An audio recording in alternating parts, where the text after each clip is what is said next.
Recording. Okay, welcome everyone. This is Military Studies 100, week 15. We're going to call this Navy Week. We're blessed to have Commander McCain from Moon Valley High School here up from the valley. He braved the cold weather to come up to the mountains of Prescott.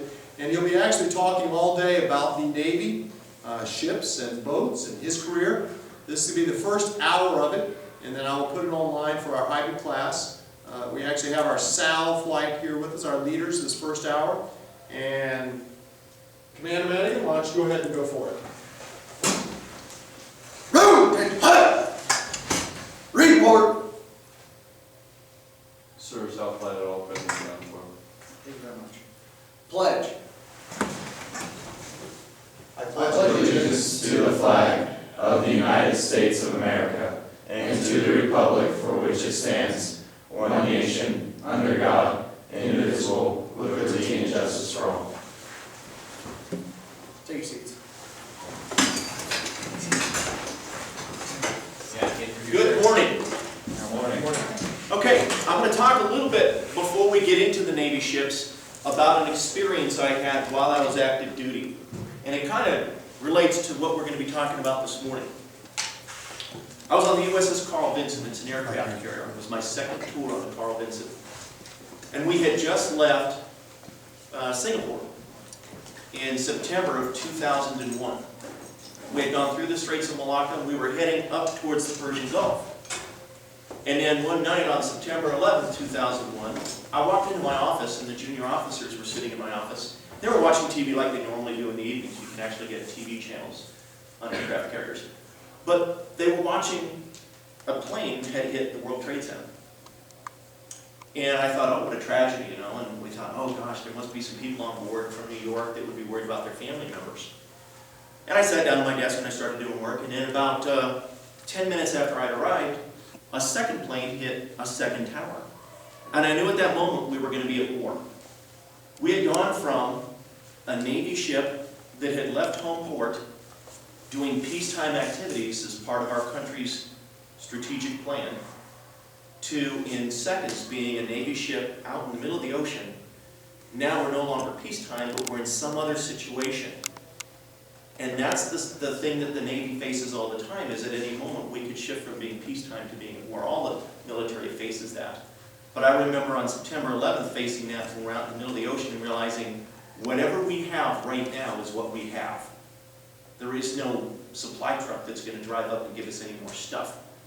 So that kind of relates to all the ships and all the things we're going to be talking about today. Can we get this part up? Okay.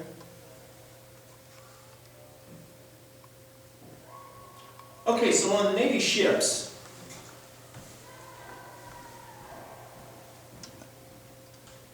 strategy, country's top level political and military plan.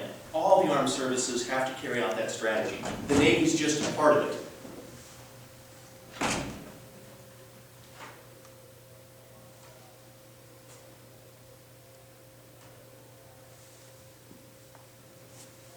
Okay. Peacetime engagement, deterrence and conflict prevention, and fight and win. Those are the big three. That's part of the military strategy, and the Navy plays a part in that. The Navy plays a good part in that because we're really mobile. We kind of go all over the world, and it's kind of easy for us because we have these ships. So peacetime engagement means we deploy our forces overseas, and we help the world be stable. You guys have heard about the pirates? Remember the big thing about the pirates? They've been going and doing that for decades. But it wasn't until it really kind of heated up a little bit before you found out about it. Well, that's part of the Navy's job, is to go out there and make sure that the sea lanes remain open for everybody, so that you get your sneakers, right? So that nations can trade. And without keeping those sea lanes open, when we close them down, things happen in the world that aren't good things. So there's a steadiness or order in the international political realm. There's a big difference when there's a big giant aircraft carrier out there. People think twice about what they want to go do. So we do encourage that free trade. If it's easy for a country to put their goods and services or their goods onto a ship and ship it someplace else, then they're going to do it. For example, there's a parking lot full of cars out there. They all arrived on what they call ro-ros, roll on, roll off. That's ships that are designed to do nothing but carry cars. Thousands of cars. They pull into a port, they put a ramp down, and they just start driving them off. Here comes the new Toyotas. So that kind of thing happens all the time. Deterrence. That's where you put the power where you need it to make sure that the enemy knows, don't do it. Don't even think about it. Because we can take a reprisal on you. That ability to tell that enemy, or show that enemy, that we can respond, is what keeps the peace. If we display ourselves as weak, they might think, oh, I can go after the United States. But if we display ourselves as being strong and ready, then they're less likely to attack us. So deterrence is the prevention of war by instilling fear in political enemies. There's a lot to deterrence that other services do, not just the Navy. It comes down to, if you seek peace, prepare for war, and that's what all of our services do. September 11th kind of taught us that, again, in your generation. Now, most of you guys were maybe 5 or 6 when that happened.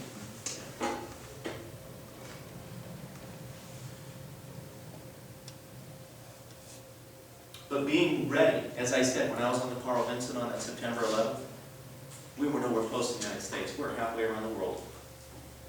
But in that moment, it shifted from, you're going on a deployment, you're going to go to a couple real neat cities to see some things, to you're going on deployment, you don't know what the other end of it looks like now.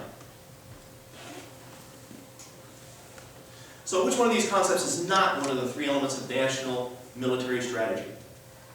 Anybody have an idea? Global alert. You are correct. How about this one? What element of national security or national military strategy is carried out when the U.S. forces maintain a permanent state of readiness for any and all forms of hostile action?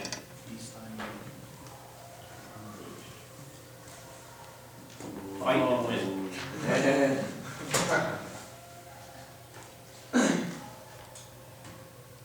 Okay. The Navy's mission is to maintain, train, and equip combat-ready naval forces capable of winning wars, deterring aggression, and maintaining freedom of the seas. We do that through strategic deterrence, projection of power ashore, sea control, and naval presence. You know, when they're talking about naval presence, they're not just talking about the ship. They're talking about when people are driving by in some other port and they see a ship there, they see a ship, but then they see the United States flag. Oh, the United States is in port. It makes a difference. So referring to a country's long-range weapons and plans, the big picture is strategy, or strategic. Now, strategic deterrence. The object is to convince an enemy that an attack has unacceptable risk. It's not worth it to them. Don't attack us because it won't come out good for you. That's the whole idea behind strategic deterrence. The Strategic Missile Submarine Force is the best example of this deterrence. They're nuclear powered, they're fast, they're maneuverable, they're very, very quiet, they can operate for months, and they can do multiple targeting. And when we say they can operate for months, we're talking about they can operate for months under the ocean. For 2-3 months at a time without coming to the surface. So nobody can find you. That's the whole idea. If they don't know where you are, they don't know whether or not they should do anything, do they?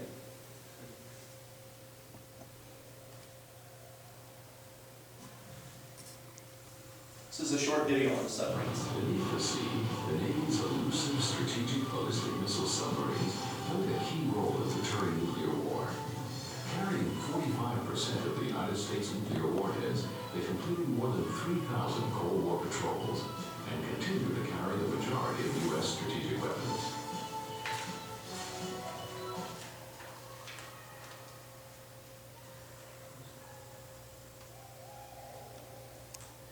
How many nuclear submarines are in deployment today?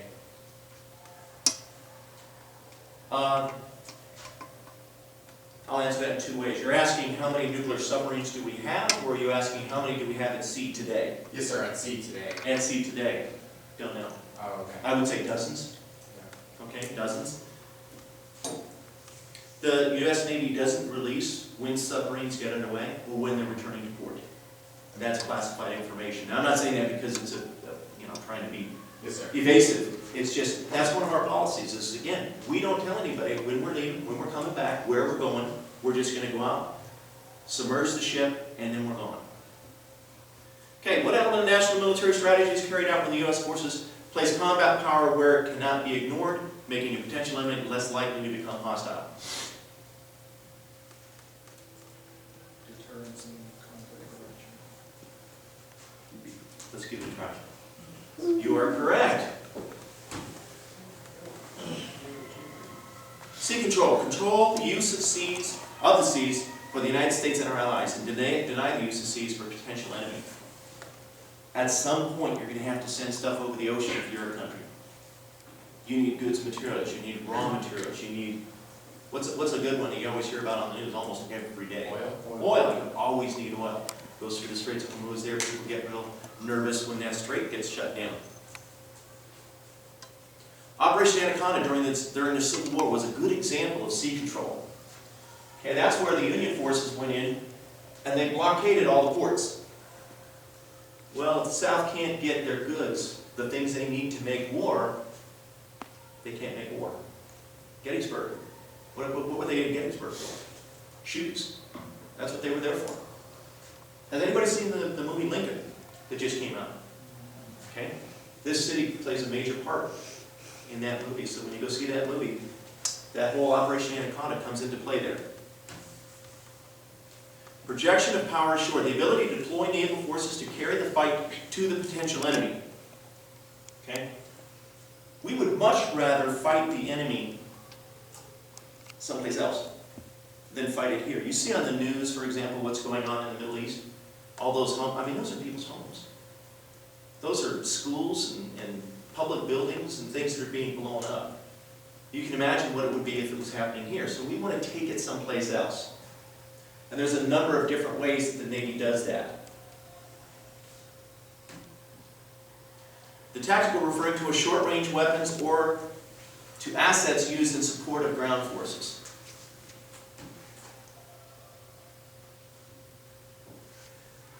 Since the signing of the Declaration of Independence, we've only had an enemy force on our soil 3 times.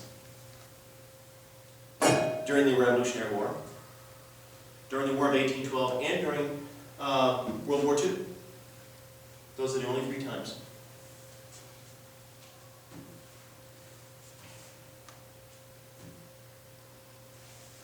The Navy's ability to show the flag around the world on the open seas, it's a show of force. We can go where we want. We pull into a port, we stay there. Sometimes we stay there, we're showing the flag. Sometimes we go there, and we're going there to help out that country. You take 5,000 people, and you pay them money for 2 months, and they have no place to spend it. And then you pull into a city that they've never been to before. What do you think they're going to do? Spend a lot of money, millions of dollars. That's a great way to do diplomacy, isn't it? We'll help out your economy, we'll just send a ship there. Okay? And we keep the sea lanes free. We do humanitarian assistance. I'll send around the USS Hope. Okay? We actually have hospital ships that we use. We send these ships where they're needed. They have full operating rooms, patient care rooms. They're staffed with nothing but, other than the people that drive the ship, doctors and nurses to take care of people who are in need.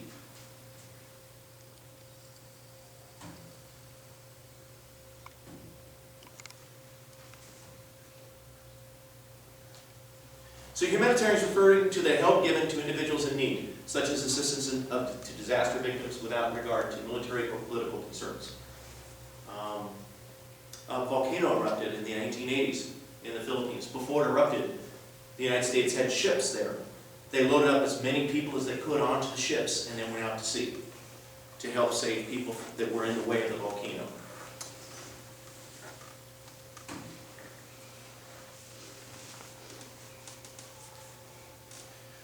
ships are using the seas to take the fight into the borders of a potential enemy, thus keeping the enemy away from U.S. shores. Projection of power ashore. Let's see. Ship terminology. We have all kinds of neat terminology in the Navy. We can't take, like, for example, this room. You couldn't call it a room on a ship. Okay, you call it a compartment. Right? You can't call this wall a wall on the ship. That would be absurd. You have to call it a bulkhead. You can't call the ceiling a ceiling. You have to call it the overhead. You can't call the floor a floor. What would you call it? A deck. Okay? So you don't go upstairs, you go topside. You don't go downstairs, you go below. Floor is a deck, ceiling's an overhead, wall's a bulkhead, hallway is a passageway. Okay? And a bathroom is a head.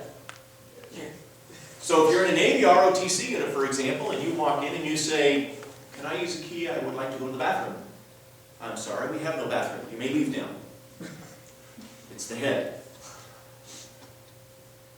So directions on a ship, you can see it up here. I've drawn a bigger picture for you, or you can see it over here. The bow, I call it the pointy end of the ship. Okay? The bow is the front of the ship. If you take another step, you're in the ocean. That's the bow.